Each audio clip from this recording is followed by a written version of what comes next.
कि जैसे सर जो आंदोलन खत्म हुआ सर, उसके बाद इन पे भरोसा किए, फिर अगर हम लोग के साथ साथ में सेवा मुक्त का लेटर निकल गया सर, फिर इनसे जो मिले जो आवाज़ में, तो उन्होंने अच्छे से बात की कि अच्छा ठीक है, ऐसा नहीं हो सकता है, पाँच साथी आओ, तुम लोग वार्ता करने के लिए सीएम से मिलाएंगे।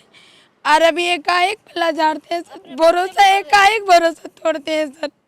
आत्मदान न कर ले हम लोग सर। लाख रुपए क्या है सर हम लोग का, वही ना, घर से हम लोग की भी बहू बेटी है सर, घर का इज्जत हम लोग से वार्ता करके हड़ताल समाप्त भी करके हम लोग घर भी नहीं पहुंचे, उसके बाद हम लोग का घर जाते जाते ही सेवा मुक्त का लेटर आ गया।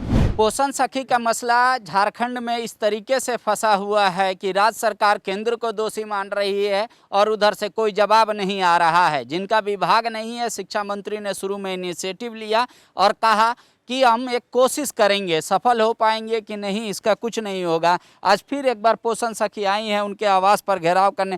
क्या आप लोग का बात हुआ? सर आज हम लोग घेराव करने नहीं आए, हम लोग जब 24 तारीख को इन्होंने हम लोग का हड़ताल समाप्त किए, उसके बाद हम लोग घर भी नहीं लौटे थे और हम लोग का सेवा मुक्त का लेटर जारी हो गया। सर इसी को लेकर के जब हमारे क्षेत्र में जहाँ डुमरी है वहाँ पे गए तो हम लोग उन्होंने पूछने के लिए गए कि सर आप देखिए कि हम लोग से वार्ता करके हड़ताल समाप्त भी करके हम लोग घर भी नहीं पहुँचे, उसके बाद हम लोग का घर जाते जाते ही सेवा मुक्त का लेटर आ गया।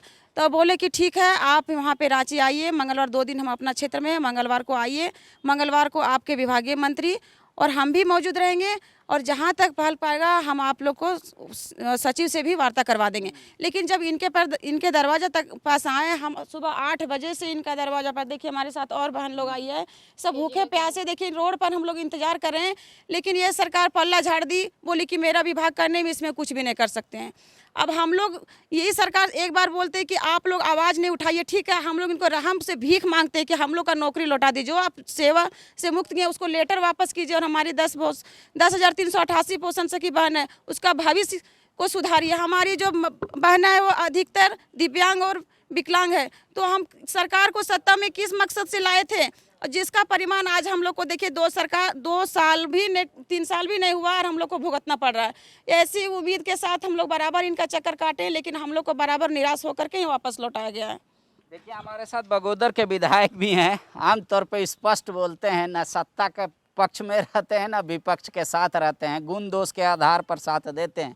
पोषण सखी का मसला आप जानते होंगे, पंचायत सचिव का भी अभ्यर्थियों का आपने मसला उठाया था, उसमें आलमगीर साहब ने सदन में, पिछले सदन में कहा था कि हम कुछ करेंगे, अभी तक नहीं हो पाया। अब पोषण सखी का क्या है मसला? बिल्कुल, पोषण सखी का हमारा ध्यान आकर्षण भी था, विधानसभा में बात भी हुई थी और अंततः सरकार ने कम से कम मार्च महीने तक का जो है उनका मानदेय तो दिया। लेकिन सबसे बड़ी बात है कि ये भारत सरकार की पायलट प्रोजेक्ट के तहत योजना थी और जो कुपोषित जिले थे उन पे लागू होना था और हमने कहा बार बार चुनावों के समय इस तरह की योजनाएं लागू की जाती हैं और फिर चुनाव के बाद जो है सरकारें पल्ला झाड़ लेती है। आप देखिएगा पोषण सखी हों, कृषि मित्र हों, ऊर्जा दीदी हों, तमाम लोग, और 10,000 से ज़्यादा लोग, 10,500 के आसपास महिलाएं इससे थी और एक ऐसे समय में भारत सरकार ने ये योजना ख़त्म कर दी जब भूखमरी और कुपोषण में देखिएगा कि भारत दुनिया में 106वें नंबर पर है, जब इसकी ज़्यादा उपयोगिता थी, ज़रूरत थी। लेकिन हमारा राज्य सरकार से कहीं ये 10,000 महिलाएं घरों की चार दीवारी से बाहर निकली थीं, घर के दरवाज़ों से बाहर निकली थीं, आज निर्भर हो गई और ये दूसरों के पोषण क्या देखेंगी, आज खुद अपने पोषण के लिए अब इनको फाइट करना है, इनको फिर जो है घरों के दरवाजों के अंदर जो है पीछे धकेला जा रहा है। जरूर भारत सरकार से बात होनी चाहिए, भारत सरकार तो करे या ना करे, लेकिन कम से कम ये 10,000 महिलाएं राज्य की निकली हैं तो कम से कम हमारी राज्य सरकार से अनुरोध होगा। उस दिन हमने कहा कि मानदेय दे तो दें, लेकिन ये 10,000 जो महिलाएं घर से बाहर निकल चुकी हैं, अपने पैरों में थोड़ी खड़ी हुई हैं, इनकी प्रतिभा का, इनका जो अनुभव है, इनको सरकार को लाभ लेना चाहिए और पोषण के ही क्षेत्र में या ना हो तो और भी दूसरे जगहों पे जो करते हुए है, सरकार को जो दूसरी नई आप जो नियुक्तियां करेंगे और जिन चीज़ों में करेंगे तो इनको एडजस्ट किया जाना चाहिए। ये विकल्प मानदेय भी बहुत, ये 3,000 बिल्कुल इसलिए बना है, ये विकल्प जो है खुला हुआ और हमें लगता है कि सरकार को अभी भी कोई इसमें कोई देर नहीं हुई। ठीक है, ये चीज़ें खत्म होनी चाहिए। अब मार्च खत्म है, माननीय मुख्यमंत्री जी से हमारा अनुरोध होगा, उस दिन भी हमने कहा था, हाउस में भी अलग से भी होंगे, कि ये जो 10,000 हमारी महिलाएं हैं, हमारी जो हैं, जिन्होंने एक्सपीरियंस है, अनुभव हैं, घरों से बाहर निकली हैं, अपने पैरों में खड़ी हैं, इनको फिर जो है वो घरों के अंदर बंद नहीं किया जाए। इनकी इस आर्थिक निर्भरता को, इनके अनुभव को लिया जाए और एडजस्ट किया जाए। एक चीज़ और जानना चाहता हूँ विनोद जी, एक न्यूट्रल की तरह, कि क्या हमारे राज्य सरकार के पास इतना पैसा नहीं कि 3-3 हज़ार रुपया का मानदेय है, इनको उसी पैसे पे कहीं एडजस्ट कर सकता है? इतना बजट अलाउ करता है झारखंड का? बिल्कुल बिल्कुल। बजट की क्या बात कर रहे हैं, बजट तो आप देख ही रहे हैं, और जितनी बेहतर हो। और बजट किस लिए होता है नहीं है, हम राज्य के लोगों को सेवा दें, मानव श्रम का ये करें, यही तो है। लोगों की आर्थिक शक्ति बढ़ेगी, लोगों की क्रय शक्ति बढ़ेगी, तभी तो कोई राज्य और कोई देश खुशहाल होगा। कि बाकी अनुपयोगी चीज़ों पे आप खाली खर्चे करते चलें और लोगों को बजट बनाएं। इसलिए उस दिन भी सरकार ने, वैसे माननीय मंत्री ने कहा था, सदन के अधिकांश लोग उससे संतुष्ट नहीं थे, वो कि भाई पूरे राज्य की योजना हम बनाएंगे और फिर विचार करेंगे। हम कहे राज्य की योजना बनाएं, आप सोचें, अच्छी बात है, उसको सोचने के लिए रोकना नहीं है, लेकिन फिलहाल जो 10,000 लोग छटनी हो गए हैं, इसके बारे में सोचने की ज़रूरत है। और आप तमाम तरह की नियुक्तियाँ कर रहे हैं, तमाम तरह के में ये राशि भी इतनी कोई ज़्यादा नहीं थी, तो इनको एडजस्ट किया जाना, इनको विकल्प किया जाना कोई बहुत बड़ी बात नहीं होगी। सरकार चाहे तो तमाम संसाधनों और तमाम चीज़ों के लिए प्लान की है। माननीय मंत्री ने कहा कि प्लान बनाएंगे, लेकिन मुझे लग रहा है कि ये समय सीमा के अंदर जो है वो जल्द ही जो है वो बनाया जाना चाहिए। शुक्रिया। अब आप लोग के पास क्या विकल्प है, अब क्या कीजिएगा? देखिए, हम लोग के पास विकल्प यही है कि अब हम लोग पास अब रास्ता नहीं बच रहा है। हमारे जो विभागीय मंत्री हैं वो बात करना चाहती नहीं है।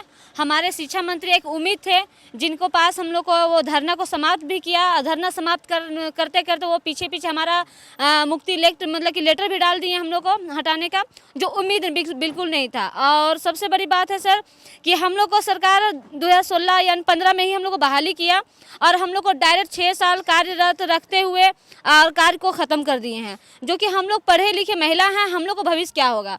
हम लोग को किसी के बहू थे, बेटी थे, कोई कन्या थी, जो ये जॉब पकड़ के लोग बाहर निकली, अब वो किस मुंह से अंदर जाएंगी और किस मुंह से फिर बाहर जाएंगे? वो तो समझिए कि हम लोग रोड पे भी उतरे, जॉब भी किए, सरकार को सेवा भी दी, यहाँ तक जो कुपोषित, जो मेन मुद्दा होता है, जो कुपोषित हटाने के लिए, जो हमारे पूरे देश में है, जो हमारे 6 जिला में ही, क्या मान लीजिए 6 जिला में पूरे जो हमारे सरकार कह रहे हैं। आप क्यों रोने लगी? सरकार स्पष्ट शब्दों में बोल दी कि हम ये तो बोल रहे ना कि 24 जिला में बहाली करेंगे, लेकिन ये एकदम पल्ला झाड़ दिए कि अगर 6 जिला में बहाली किए हैं, बाकी जिला में नहीं हुआ तो 6 जिला में नहीं रहेगा, तो क्या काम नहीं होगा?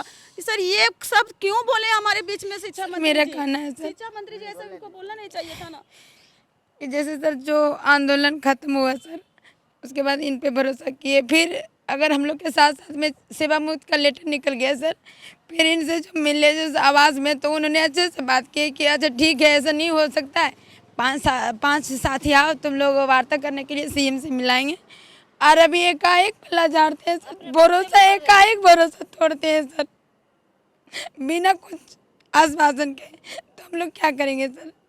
आत्मदान न कर ले हम लोग सर। सर कल करेंगे हम लोग सब यही, कल नहीं, अभी करेंगे, अभी करेंगे। चलिए तो लास्ट में क्या है सर हम लोग का, वही ना, घर से हम लोग की भी बहू बेटी है सर, घर का इज्जत हम लोग में सरकार बोली कि हम लोग कुछ राज्य स्तरीय वैकेंसी निकालेंगे तो फिर सोचेंगे, आश्वासन तो नहीं दिया? तो कुछ आश्वासन नहीं सर, वो हम लोग को एक बहलाया फुसलाया जा, जैसे एक छोटा बच्चा के जो टॉफी देकर फुसलाया जाता है ना, उस तरह। और हम लोग नादान लड़की, आज की पढ़ी लिखी लड़की, हम लोग एक समझिए कि नई पीढ़ी है, और हम लोग एक समझिए कि युद्ध पे निकल गए, यानी कि आंदोलन पर। इससे हम लोग को कोई क ख ग अंग तक हम लोग को पता नहीं है, जो कि हम लोग को पीठ पीछे हमारी सरकार से जो उम्मीद था, जो कि हमारे राज्य सरकार पे पूरा उम्मीद था, उन्होंने अभी जो रोजगार दे रहे हैं, और रोजगार देने के वजह वो हमारी जो भी पोषण से की उनका भविष्य के साथ खेल रहे हैं, और रोजगार को छीने हैं। वो बहुत ही अन्याय हम लोग को साथ कर रहे हैं।